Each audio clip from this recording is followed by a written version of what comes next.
Hello students, welcome to the biology class. Today we are going to continue with our chapter Molecular Basis of Inheritance. In our previous sessions we discussed about the structure of DNA, and today we are going to study the research for genetic material. Why there is a research for genetic material? Because even though the discovery of the nucleon and the principle of inheritance was given by the Mendel, but DNA act as the genetic material took a long time to discover and prove. All the scientists, they are being knowing that there is some genetic material which is carrying or which is doing the mechanism for genetic inheritance, but whether it is a DNA or it is a protein which forms a chromosome, that question was not being answered. So to get the answer of that question, which is the genetic material, DNA or protein, various experiments were performed by the various scientists, and in that field, the first experiment which was being performed is known as the transforming principle. The Frederick Griffith conducted the experiment with the material, that is bacteria known as Streptococcus pneumoniae. As the name indicates, it is a bacteria which can cause the pneumonia. He observed two strains of this bacteria, one forming the smooth shiny colonies, and it is being known as S type with the capsule, while the other forming the rough copies and without the capsule, known as R type. The S type, which is shiny, it is being known as virulent. Virulent means which can cause the disease. And the R type is known as non-virulent, means which cannot cause the disease. So the Frederick, he injected the virulent S cell into the mouse, and mouse caused the disease pneumonia, and because of that mice died. Similarly, he injected the non-virulent R cell into the mouse and no disease is there, and because of that the mouse remains survived because of the absence of the bacteria, and here because of the presence of the virulent strand S which can cause the disease pneumonia. So that result is expected because if we inject the virulent strain, the disease will cause and the mouse is going to be die. If that is non-virulent, no disease, mouse will remain alive. Now he injected the heat killed S cell and there is no disease because of the absence of the bacteria, and mouse survived. Now in the third experiment he did heat killed as well as the live R cells, and if they are being injected separately, the result was that the mouse remained alive. When the Frederick injected R cell, mouse survived. When Frederick injected heat killed S cell, even then the mouse survived, but when he injected heat killed S cell plus live R cell, according to the result, the mouse died because, and when we have the biopsy of that particular mouse, we found the virulent strains in the mouse, means the disease causing strain. Now the question comes from where the disease causing strains being present in the mouse. So with all the observation, they come to the conclusion that there is something which transform the R cell into the S cell. But still the result was not being given whether it is a DNA or it is a protein.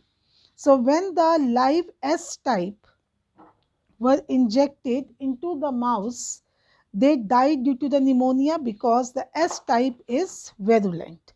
When the live R type cells were injected into the mice, they survived because they are non-virulent. When heat-killed S-type were injected into the mice, they survived and there were no symptom of the pneumonia.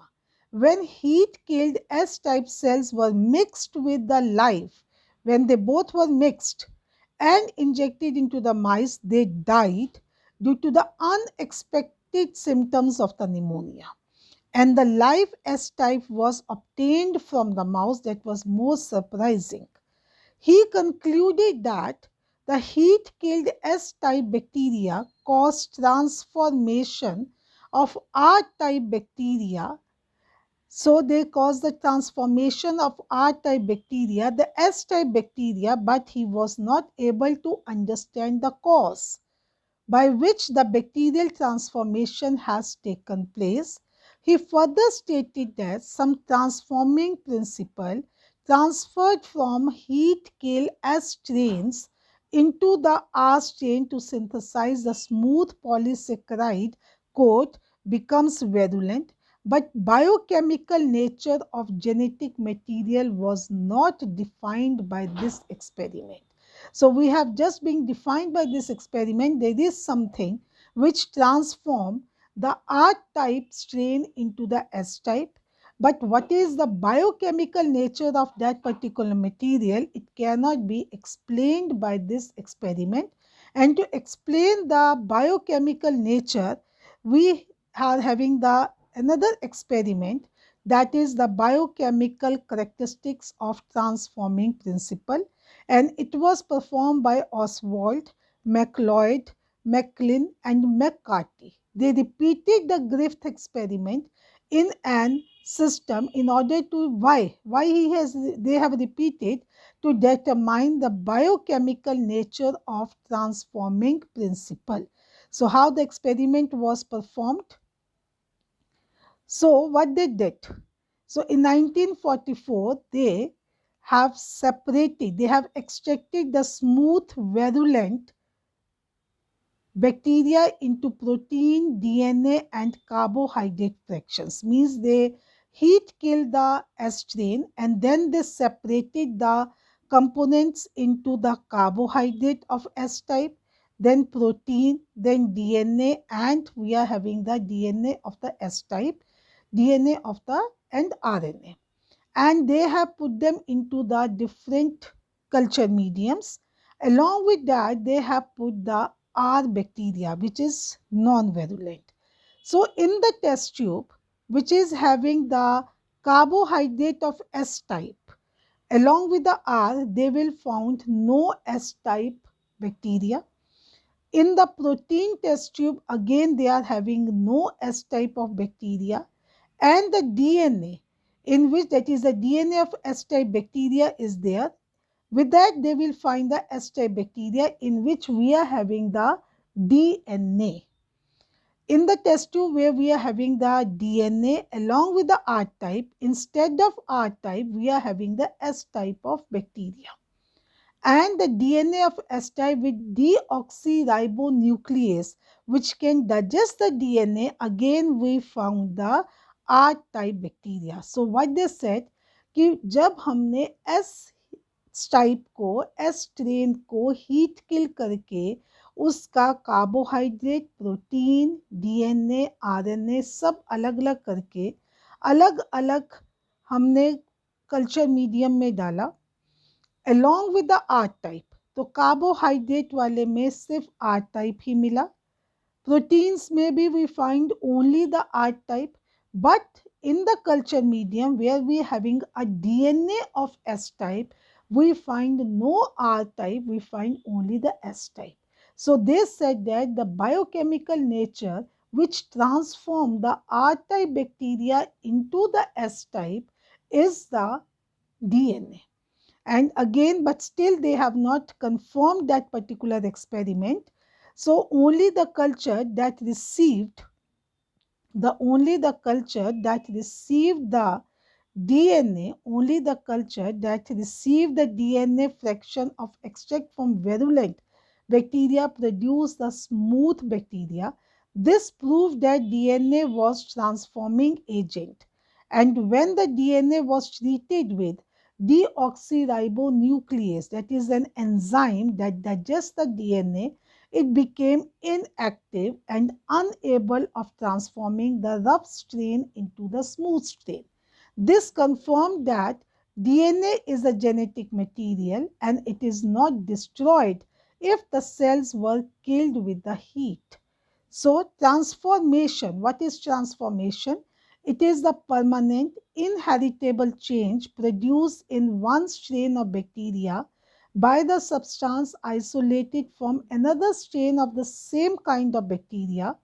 A substance which bring about transformation is called as transforming agent, and by this experiment we concluded that the DNA is the transforming agent. So here you can see the table.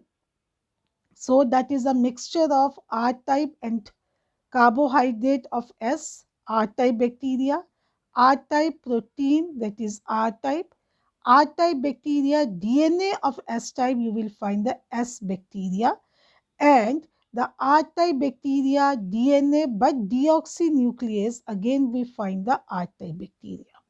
So the conclusion of this experiment is that DNA is only the genetic material in the organism that has since been obtained in the several direct or indirect ways. Perhaps the best evidence is provided by the another experiment, that is Hershey and Chase experiment, who worked with the virus that infect the bacteria called as bacteriophage. So the last experiment which proved that the DNA is the genetic material was conducted by the Hershey and Chase in 1952, and that experiment is known as proof for DNA as genetic material. The experimental material taken by the Hershey and Chase is the bacteriophage. What is bacteriophage? It is the virus which used to engulf, infect or eat the bacteria. Okay? And they contains the DNA as the genetic material. So here you can see the figure of the bacteriophage, that is having the protein coat as well as they are having the DNA as the genetic material. So to know which is a genetic material, whether it is DNA or RNA, Hershey and Chase, they prepared two culture medium. In one culture medium, they are having the radioactive S35, which make the protein coat radioactive. Whereas in case of the another culture, they have phosphorus with 32, which make the DNA as the radioactive. Fine. And then they cause the infection of that particular radioactive bacteriophage separately with the E. coli. So the first is your, that is the infection, means they used to, that is bacteriophage was put into that culture medium where the bacteria is present. The name of that bacteria is E. coli. They infect the bacteria, and before that they are going to engulf it or completely infected it. That second step is being taken, that is blending, means they are being mixed so that the coats which are being present on the outer surface of the bacteria, they should be separated out. And after that they are going to be centrifused. After centrifugation, what the observation they found, that is no radioactive S35 detected in the bacterial cell palette, and whereas the radioactive 32 phosphorus detected in the bacterial palette, and there is no radioactive in the supernatant, and there is a radioactive in the supernatant. So with this they conclude that when the centrifugation takes place in the supernatant, we are having the protein coat. If the protein coat is radioactive, we find it in the supernatant, and if the protein coat is not radioactive, again we find them into the supernatant. In the bacterial cell, we found the DNA, whether they are radioactive or they are non-radioactive. So with this, they concluded that the DNA is the genetic material which will enter into the bacteria and infect them. So what is the procedure? That some bacteriophage viruses were grown on the medium that contained the radioactive phosphorus and some another medium with the radioactive sulfur.